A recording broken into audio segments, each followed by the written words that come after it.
এবং ভালোই সফট করে ময়দাটা মাখবেন। তো এগুলো বেলে নেবেন এবং একদম সিম্পলভাবে যেভাবে আপনারা লুচি করেন সেইভাবে লুচিটা করবেন। আমার ভিডিওটা করার উদ্দেশ্য হচ্ছে আপনাকে দুটো টিপস দেওয়া আপনাদের। একটি হচ্ছে ময়দাটি ভালো করে বেলবেন, মাখবেন, কেননা ময়দাটি মাখার উপরে কিন্তু লুচির যে টেস্ট এবং সফটনেস সেটা ডিপেন্ড করে। তো তেল, রিফাইন তেল ইউজ করা সব থেকে ভালো।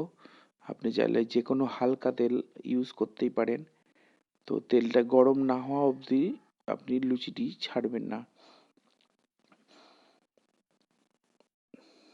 লুচির স্বাদ কিন্তু নির্ভর করে লুচি ভাজার ওপরে।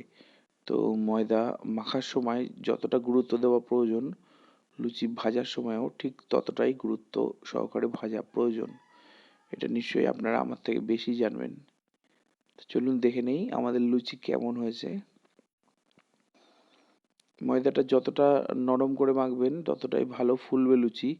এবং লেচি যখন করবেন তখন চেষ্টা করবেন যতটা ছোট সাইজের করতে পারেন, কেননা যদি আপনি বেশি করে ময়দা নিয়ে লেচি করেন এবং লুচির সাইজ যদি ছোট হয় তাহলে কিন্তু ভেতরে একটা লেয়ার চলে আসতে পারে ময়দার। তো সেটিকে অ্যাভয়েড করার জন্য চেষ্টা করবেন যতটা পারেন পাতলা করে লুচিটি বেলতে।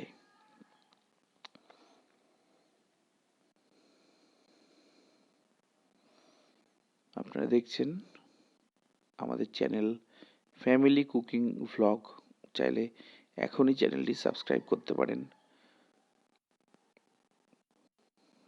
তো দেখুন আমাদের লুচি অলরেডি ভাজা হয়ে গেছে। আমার মেয়ে ওয়েট করছে থালা নিয়ে লুচি খাওয়ার জন্য। তো আমাদের সবার কাছে লুচিটি অত্যন্ত একটি সুস্বাদু এবং লোভনীয় খাদ্য। তো চলুন আরেকটা লুচি আমরা ভেজে দেখিয়ে নিই।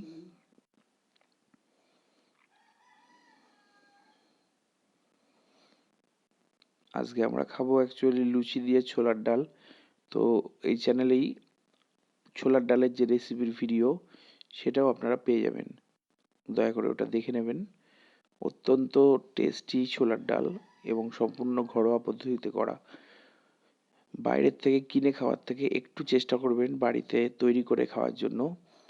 এটি যতটাই হাইজেনিক ততটাই কিন্তু সুস্বাদু হয়। তো আপনার আপনার বাড়ির সবার হেলথের দিকে তাকিয়ে, স্বাস্থ্যের দিকে তাকিয়ে আশা করি এতটুকু খাটনি আমরা খাটতেই পারি। আপনারা দেখছেন তেলটি এখন ভালোই গরম হয়েছে এবং লুচিটি ভালো মতোই ফুলছে।